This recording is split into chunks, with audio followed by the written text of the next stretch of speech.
Hey everyone, welcome to my Central Florida butterfly garden. It's the off season right now, so there aren't as many butterflies, but the weather is fabulous and perfect for working on projects to make some changes in this garden. The first thing I want to work on is getting rid of this last section of border grass.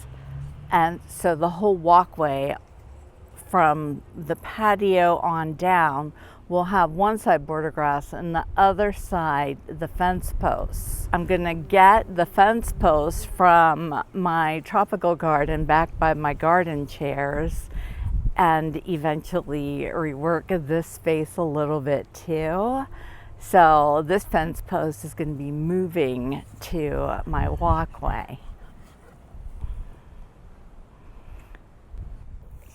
Y'all, this stuff is so easy to dig out. It literally just pops right up, and I'm picking up the clumps and I'm taking them and setting them over the fence to be reused in my side yard garden.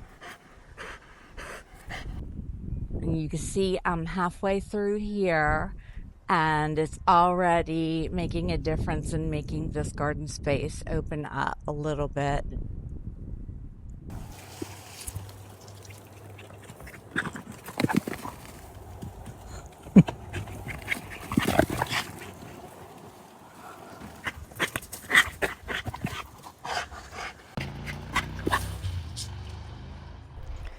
See, look how much space that is adding.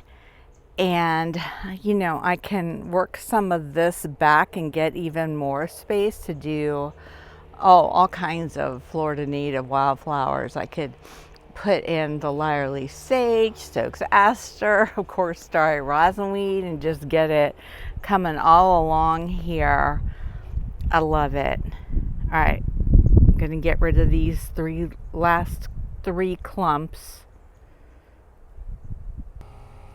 All right, now I'm back here to get this fence post, and let me tell you, I'm about to order 2 more of the gravity chairs. That one over there is broken, but they're a little bit wider, and now I'll be able to move my garden seating over more and get a walkway in here to get back to all of this area that needs a little gardener's touch right now.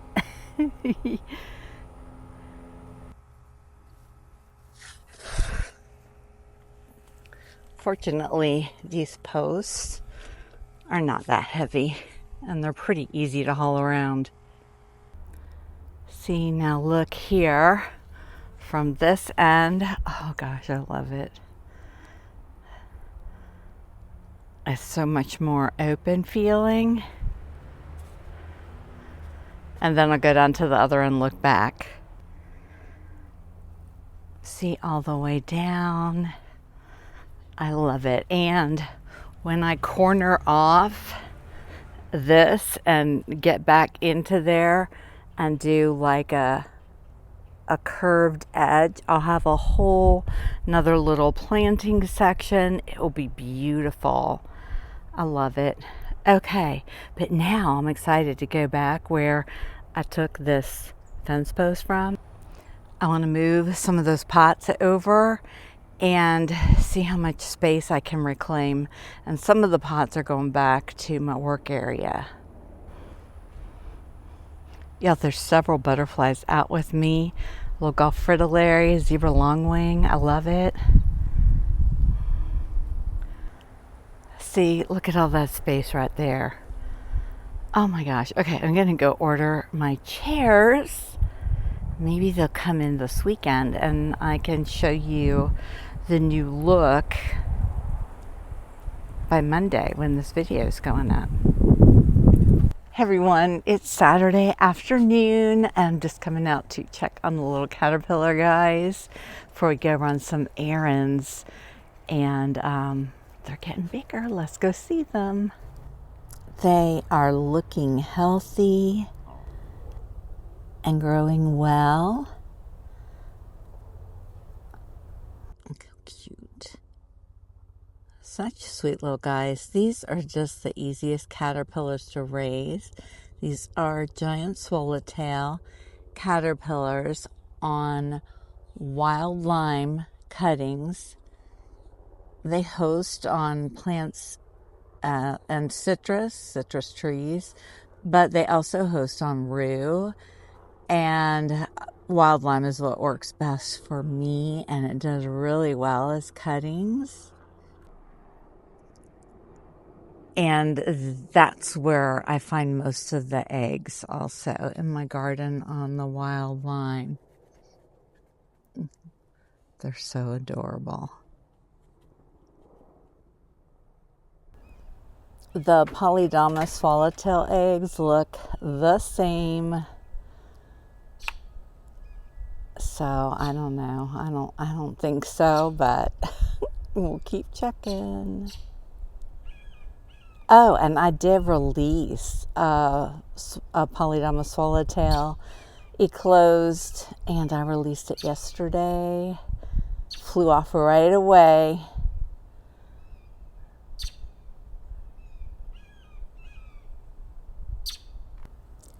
And surprise, surprise, a friend gifted me some Atala eggs, and I have some babies. They're so tiny. Let me pull back so you can see how little they are. I think there's another one up here. Yep. Look at them. So yay! I'm going to keep trying to get these guys established in my garden.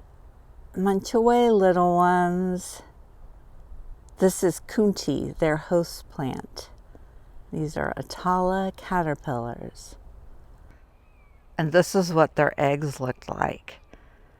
They're laid in little clusters on the underside of the leaves, and they just come out of them, and they tend to leave their eggs behind. I haven't seen them eat them like other species of caterpillars. Hey everyone, it's Monday morning and I'm back at it working on these planting projects.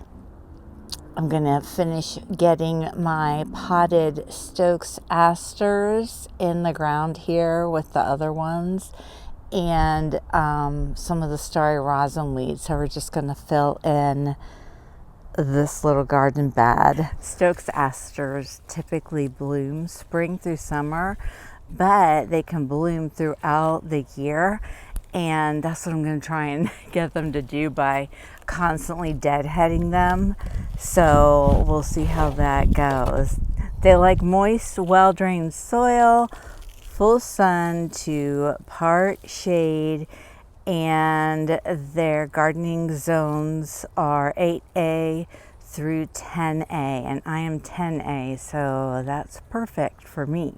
They have nectar-rich daisy-like flowers, and they attract bees and butterflies alike.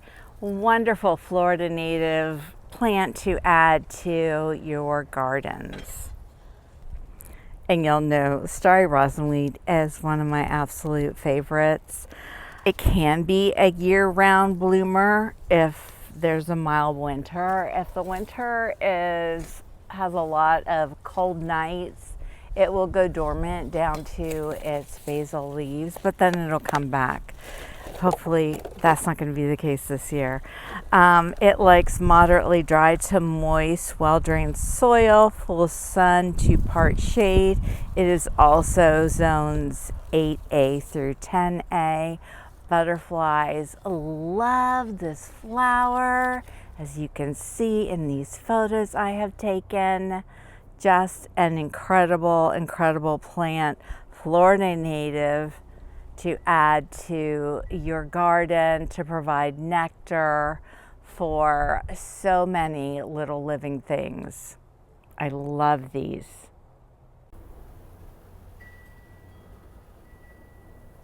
Y'all, while we're talking about Florida native plants, now is a great time to trim back your tropical sage.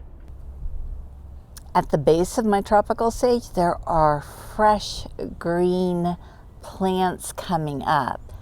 And you can see I cut back all the older, thicker stems, and now I've got all of this new growth coming up, and it's going to be more dense, and I love it.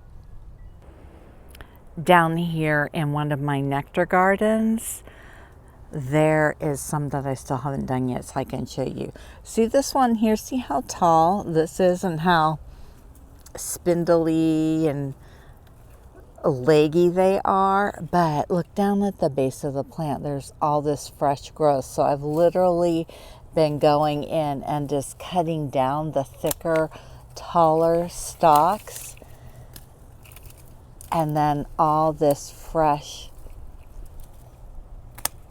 young growth can grow in.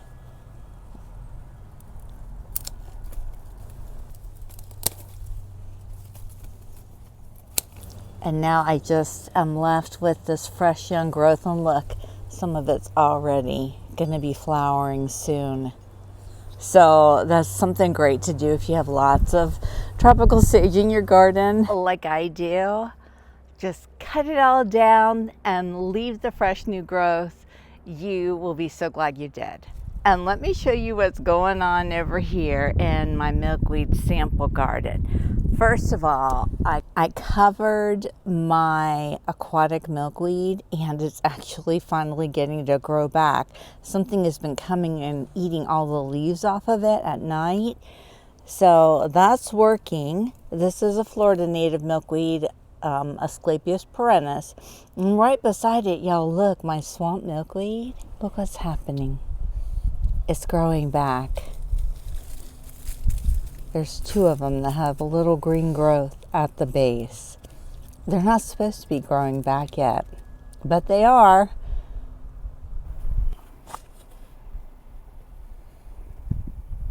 The thing that concerns me about that is that if we do get a freeze, it could kill that new growth and then completely kill that plant. But that's what Florida weather is. I mean, we're in the high 70s, hitting 80 all this week, but you never know what next week could bring. So let's hope it stays where it is, because I love this weather. I mean, look at that Florida blue sky and that sunshine. Oh, I love it. I also wanted to show you guys my Stokes asters that I put in these hanging baskets. I trimmed them all down, all the dead, dying, old growth off, and they are just putting out tons of fresh growth. This is a host plant for the zebra longwings and the Gulf fritillaries. And look, I even noticed over here, look, there's a little flower coming. Can you believe that? Look how pretty it is. Teeny tiny version of the Maypop passion flower on the corky stem passion vine. I love corky stem. No caterpillars on it though. I did find one Gulf fritillary caterpillar. I took the stem cutting he was on in to the lepidary and put it in a floral tube with some other cuttings, because I only see one or two of these a day, and I thought there are so many little migratory birds in my garden right now, and those little guys, they love to eat caterpillars. Well, they're not gonna get this one. Yeah. This little one is going to get to be a beautiful butterfly. This is a cutting of Passiflora incense. This is a hybrid between a Florida native and I believe one from South America.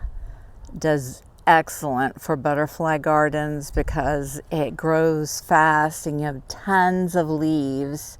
2 feet caterpillars.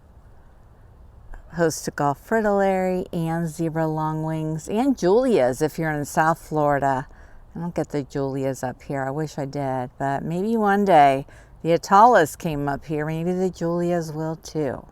There's a beautiful orange barred sulfur back there on my Bahama Senna. I bet it's a female. And I bet she's laying eggs. I hope.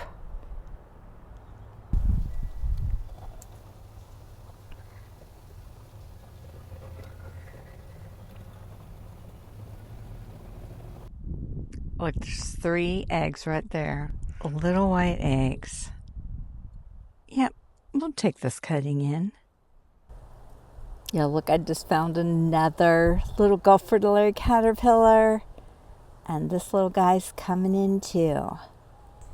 Well, it's probably a good idea to head in and finish editing this video and get it up because it's supposed to be ready for you tonight. So I'll see you then, and I'll see you in my next video. Please take a moment and tap the like button. Say hey to me in the comments. Just post an emoji. That's all you gotta do. Or if you want to say something, I'll say something back.